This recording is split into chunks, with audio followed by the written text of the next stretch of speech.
What's up guys, Kyle here again, and do you smell that? It smells like Friday. I'm just kidding, I actually don't have a sense of smell, so I don't know what Friday smells like, but I can tell you it's definitely Friday.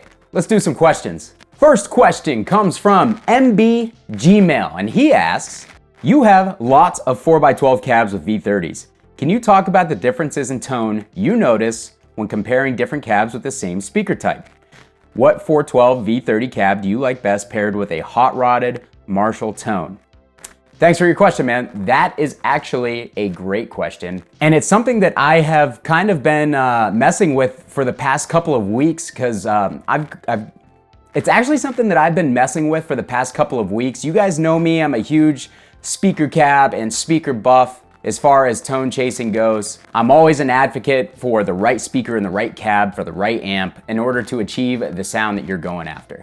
Now, the reason I say the right speaker and the right cab is because the same speaker in different cabs can sound vastly different, and there's a couple of reasons for that. The first reason is cabinet construction. The construction makes a big difference in the sound, and there are a lot of factors in that, and scientifically, you know, it's basically anecdotal at this point, like, you know, most of the stuff that we go over. It's basically what each person hears in the room and the differences in our ears. But with the cab construction, there's so many things that come into play. There's the type of wood that it's constructed in, the thickness of the wood, the density of the wood, the bracing within the cab, the overall internal volume of the cab. One of the massive things that people don't really take into account is the grill cloth or the grill covering and how much of a difference that makes in the overall sound of a cab. So I've gotten a few new amps in this week and I've been testing them out between two different cabs.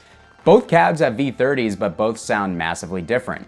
One is a Mesa 412 traditional cab. The other is a Carvin 412 legacy cab. Both have V30s, but there are some differences. The Carvin is front loaded. The Carvin has a metal grate covering as opposed to the jute dipped cloth covering of the Mesa. And the Carvin is 16 ohm, whereas the Mesa is 8 ohm. So all three of these things make a difference. Front loaded are going to be tighter, punchier, more aggressive. They're also going to be more directional. A lot of people describe front-loaded cabs as beamy. In my opinion, they're just more aggressive, they're brighter. The tone definitely just seems more direct and in your face than with a rear-loaded cab, which fills out a little bit better, sounds a little beefier, a little darker, not quite as punchy. So again, I mean, it really would depend on what amp I'm using that would determine which cab that I would prefer, because I think that they're both great. The second thing, the covering makes a massive difference, and I don't think that a lot of people take this into account. That dipped jute cloth that comes on the Mesa cabs, that actually darkens the top end a good amount. A lot of people probably think that that grill cloth is just for cosmetic purposes, but no, it can actually alter the tone of the amp, and I believe that Mesa chose that cloth and has been using that cloth for a long time for that reason. It darkens the top end a bit. So that's why when you take like a Mesa Boogie rectifier and you play it on a different cab, like say a Carvin Legacy cab, it's gonna seem brighter and buzzier in the high end because the Carvin cab is not going to attenuate those high frequencies like the Mesa cab does. So when you start to crank the treble or the presence on the rectifier, they can get really harsh and buzzy, but when you play it through a Mesa cab with that jute cloth and the V30s in there, those highs are actually gonna be rolled back and they're not gonna be as apparent. Now the third thing, and it's another thing that people don't take into account, is the load of the cabinet or the speakers makes a difference. Now this is one thing that I myself am still a little bit unclear on. I know 8 ohm versus 16 ohm. 8 ohm is typically a little bit rounder in the mids, and in the lows and the highs are kind of pushed back just a tad, whereas on a 16 ohm cab, they're gonna be brighter. The speaker is gonna have more top end, more bottom, and be a little bit more scooped in the mids. But I don't know if that's due to the overall load or the load of the speaker itself. I'm gonna guess that it's due to the overall load, because right now, sitting beside me, I have an Avatar 2x12 cab. It's got two 8 ohm V30s in it, but they're wired so that they create a 16 ohm load to the amp that they're plugged in. So them being 8 ohm speakers, but creating a 16 ohm load, are they gonna be brighter and scoopier, or are they going to be more mid-forward like the 8 ohm? I'm gonna guess, again, like I said, I'm gonna guess the overall load is what's going to determine how the speakers are going to react, but I'm not 100% sure. So if any of you guys know the answer to that, or if Nolly Get Good just happens to be watching my channel, because he is a total speaker nerd and I'm sure he could answer this, I would love to know. I could experiment for myself for sure. I'm gonna be 100% honest, I don't feel like swapping two different pairs of V30s in and out of the cab to find out at the moment. Maybe that's something I could do for a future video, but at the same time, they would have to be around the same general time frame because V30s have changed and they break in and all sorts of other stuff. So I mean, it really wouldn't be scientific in that regard. But anyways, yeah, so that was a really, really long-winded way to get around to saying that V30s will sound different in every cab depending on the way that they're constructed and everything. For me, I have so many V30 loaded cabs, it's insane. And really, it comes down to whatever amp I'm putting through them that I'm gonna choose. As I already said, I've got a couple of Mesa 412s with V30s. I've got a Dietzel 412 with V30s. I've got a Bogner straight 412 with V30s. I loaded an old PV5150 straight cab with V30s. I've got the Ampeg with UK Celestion V30s. I've got a full stack of the Blue Voodoo cabs with UK Celestion V30s that are 16 ohms. So it really just depends on the amp that I'm putting through the cabinet. I tend to gravitate towards the Mesa cabs just because those are the ones that I've been playing for so long and they hit my ear right. They just sound the way that a V30 loaded cab should sound to me.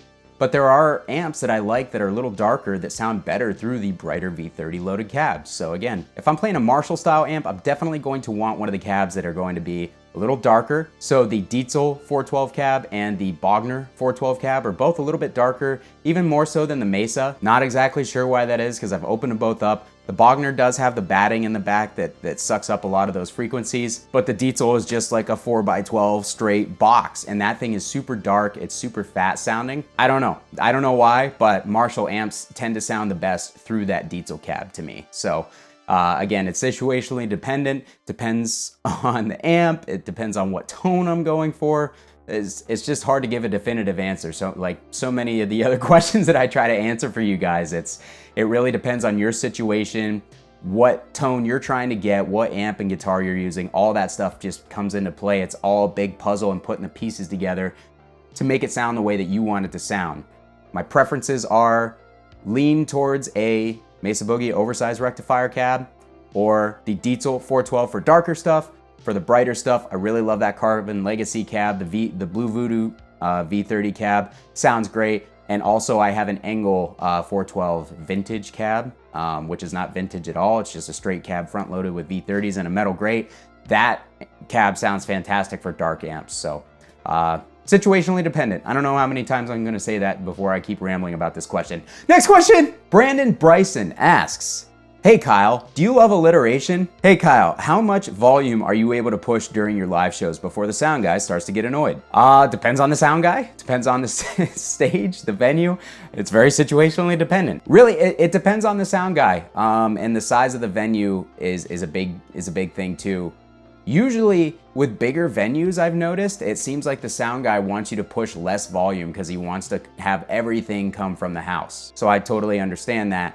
With smaller venues, maybe it's because you're working with less professional individuals sometimes, but they tend to let you get away with a little bit more stage volume. And I think that they try to make more of an effort of pumping like the drums, bass, and vocals through the PA with just a touch of the guitars and letting the guitars fill out the stage volume. Because the room is small, they don't really need to pump all that volume through the PA and make it fight with everything else. You know, that's all anecdotal. That's just things that I've noticed in my observation. Whenever we play bigger venues, it seems like the sound guys are much more particular in what they want and the stage volume that they require from the guitars and how quickly they get mad at you when you go back and turn it up just a little bit every song. Again, I like to play loud, but if my amp sounds good at a lower volume and I can hear myself through the monitors, then I don't have to play loud. But there have been plenty of venues where the sound guy wanted me to turn way down, wanted Derek to turn way down, and halfway through the first song, we can't hear anything through the monitors. I can tell the crowd is kind of sitting there going like this, like trying to make things out, and it's just like, you can read people, you can read the situation, so you go back and you turn up just a little bit, And, you know, Derek's a big scary guy. I'm a goofy idiot, so nobody yells at Derek when we turn up our stage volumes. And I don't think that they give me a problem because of that. So yeah, I usually don't run into too many issues with sound guys giving me a hard time about my stage volume because I kind of am situationally aware. I know when it is maybe going to be appropriate for me to turn up a little bit based on playing a song, half a song, reading the situation on the stage and in the crowd and knowing whether I need to turn up a little bit or not. Or if I have a great sound guy where everything's pumped through the monitors, everything's going out to the front of house or out to the audience, and everybody seems to be, you know, bobbing their heads in unison and not like kind of struggling to hear what's going on. You can read a lot just by looking at people. So again, situationally dependent, but thanks for your question, man. Harry Canyon, which, God, that's a great YouTube name, asks, have you seen any reviews on the Mick Thomson DV77 speakers? And if so, what is your opinion of them? Great question. I have been getting this left and right. I want to say a couple things. Number one, I am seeing people compare these speakers to V30s left and right, as if they're supposed to be some sort of new alternative to the V30. They are not. They do not sound like a V30, guys. They sound nothing like a V30. So when someone's telling you it sounds like a V30, but a little of this or a little of that, no, I'm sorry. That's just not true. I know everyone's ears are different. You know me, I'm usually pretty reasonable and I can understand where people are coming from. But I just don't get this. I think the issue is that the V30 has been the metal standard speaker for such a long time that nobody else knows what to compare it to because nobody else uses anything else.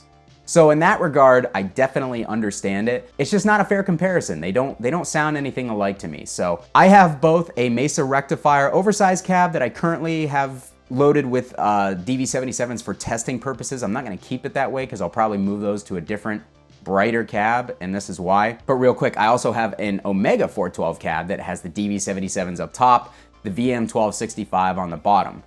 Here is what I gather from both of those cabs playing those DV77s. I can actually isolate the DV77s on one side of my Mesa cab. I wired it left and right so that when I plug into the stereo right side of my Mesa cab, I'm getting just DV77. They are a much darker, smoother speaker with a bigger bass response than the V30 is. So again, tone is fully subjective, but one thing that I've found from a lot of guys who really don't like V30s, and again, this is just my experience, is they're going for that really scooped, big, kind of dark, bass heavy guitar tone, kind of the opposite of what I'm going for, to be totally honest. And a lot of the guys who are digging the DV77s, when I go and check their profiles out and listen to the clips, that's kind of what they're going for, you know? They're going for a big, fat, dark sound. And I'm not saying that there's anything wrong with that. I just, me personally, I try to go for a very mid-focus sound that still is, you know, big in the low end, but not overbearing. I just try to fill the right frequencies for the mix of the type of music that I try to play. But anyways, yeah, the DV77 is darker, it's fuller. It's not a speaker I personally would use on its own, but paired with brighter speakers, the Vintage 30 or the VM1265 that comes in the Omega cab, I think that they make a great pairing because the V30 can be too bright. In a Mesa cab, I'm fine with how the V30 sounds, but in a front-loaded angle cab or a front-loaded carving cab, they can get kind of overpowering and spiky really quickly. So in my opinion, that is just a little over the top in the high end. The DV77 pairs with that so well. It fills out a lot of the lower mid and lower frequencies. It kind of tames some of that upper mid spike that the V30 has and makes a really nice complement. So I'll be doing some videos on the DV77 here in the near future. I've bought way too many cabs and speakers recently and haven't gotten around to installing any of the speakers or doing any of the swaps that I need to do. So that's something I'm gonna focus on for next week and get some content out, because I also got some Celestion Redbacks in. I've got some EVH G12 speakers out of a combo that I'm gonna test out because I really like the EVH, you know, greenbacks. I've got some vintage blackbacks that I just got out of a Marshall 2104 1977 JMP combo. I've got a ton of stuff that I really need to switch around and start doing some cool speaker stuff for you guys. But yeah, as far as the DV77, if you go watch Christian Cola's video on his channel where he checks out the VM1265 and the DV77, you'll see exactly what I'm talking about. When he switches from the VM1265 to the DV77, it is night and day.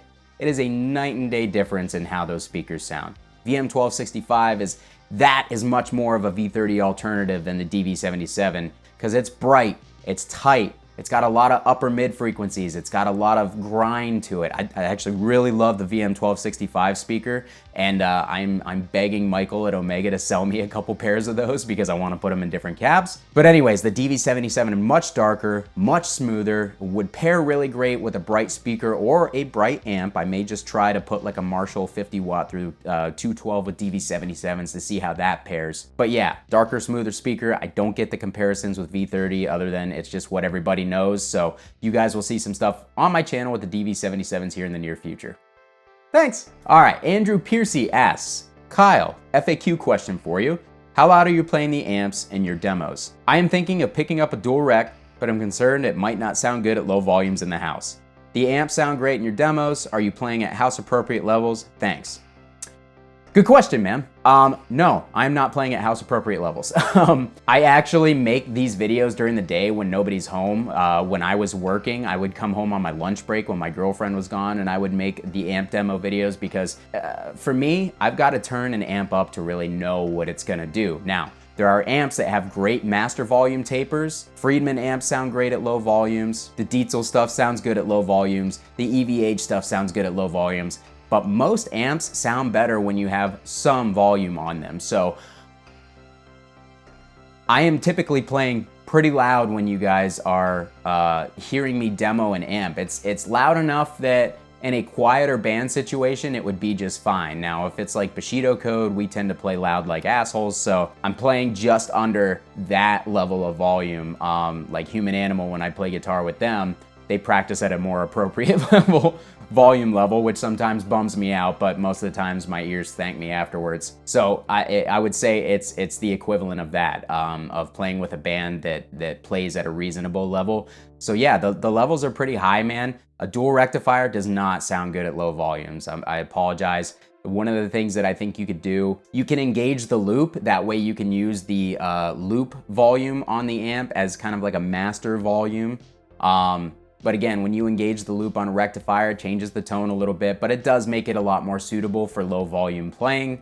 The other thing you could do, and this is something that I didn't do for the longest time, and I kind of wish I would have, get an attenuator. Yeah, they're kind of pricey, but I mean, you could even get like a 2 notes captor attenuator, which has a -20 dB output on it for, you know, $270 new, $200 used. Use that attenuator, and you can now play your amps while pushing the tubes at a lower volume. That would be my suggestion, man. I like to play loud, so I usually don't even play guitar when somebody's in the house because it's not the same to me, but I know that that's not everybody's situation. I know that people have people who are around all the time. They've got kids, they've got pets who are afraid of loud noises, they live in an apartment complex, or they have neighbors that are right on top of them that they just can't turn it up. And I totally get that situation, man. My first thing would be to get an attenuator. I think if you're gonna struggle with volumes, get an attenuator or get a really good modeler and a pair of headphones or a good small FR powered speaker. That way you can play at the volumes that you wanna play at and not disturb anybody.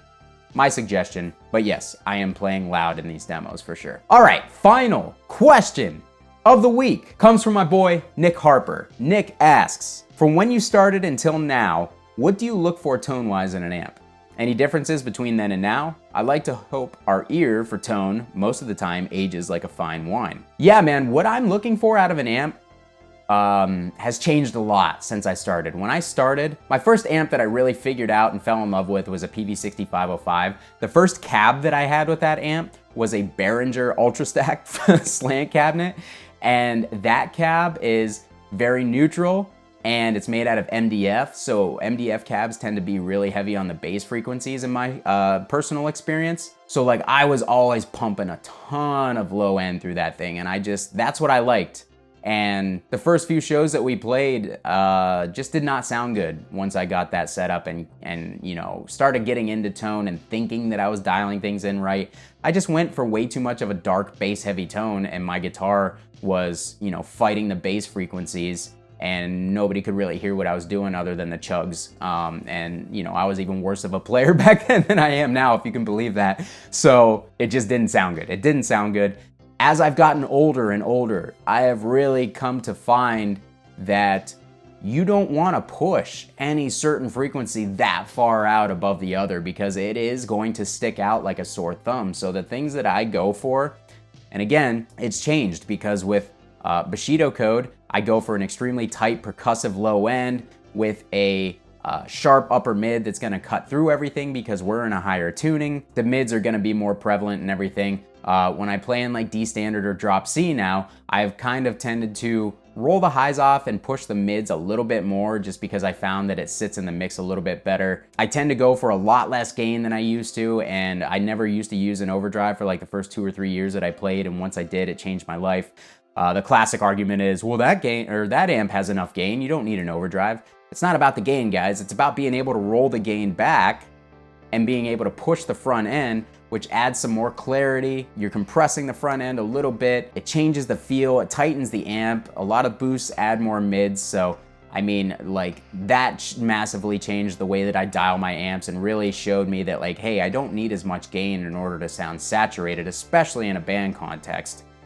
But yeah, I go for a lot less gain, a lot less bass, a lot more mids now. And it's really funny. You say, you know, from the beginning, like of my tone chasing adventures, I just got a 5150 signature in the other day that's like completely untouched. It's the cleanest 5150 I've ever seen.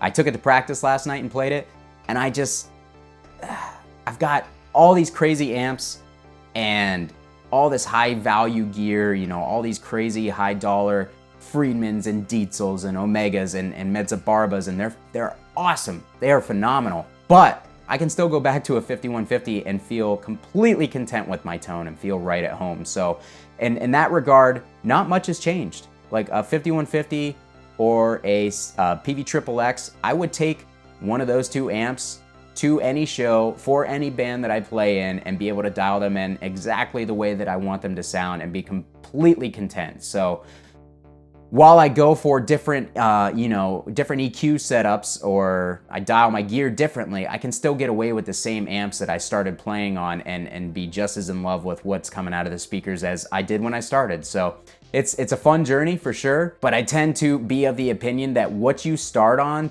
kind of tends to shape your ear for the tone that you chase for years. And a lot of people will go and chase crazy gear and then come back to whatever it is they started on or something that's close to it and realize like, oh, like this is what I like. So it's kind of funny and it makes us all look like stupid people, but that's okay because there's so much fun in chasing the tone. I'm completely satisfied with my tone at this point, but I just like to try new stuff. I tried a Peters Griffin for the first time, which is hilarious, Peters Griffin. A Peters Griffin amp for the first time today, and I love it. And now I want one. And it's like, just discovering new tones and new amps and new things to mess with it's all part of the fun. For me anyways. I should focus a lot more on playing better, but I just like tone chasing. It's a good time for me. So, and I think that a lot of people who watch this channel are the same way. I had a lot of long-winded answers today, but I hope that you guys found this information helpful. I hope that you enjoyed the video. For next week, please put your questions down in the comments. If I have missed your questions over the past couple of weeks, just keep putting them down in the comments every week for the video, and I promise if I see stuff repeating, I will get to it. I will answer your guys' questions. I'm here for you, bro. I'm here for you. But yeah, if this is your first time here at my channel, please hit the like button if you like the video. Consider subscribing on your way out. Down in the description of this video are my Sweetwater affiliate links, my Patreon links, links to my Facebook group and my Discord server where the community around this channel is growing and we talk about gear all the time. Any of that stuff that you guys go down there and click on massively helps me grow. Hope to see you become part of the channel, part of the community. And thanks so much for watching, guys. Kyle here again. We'll see you next time.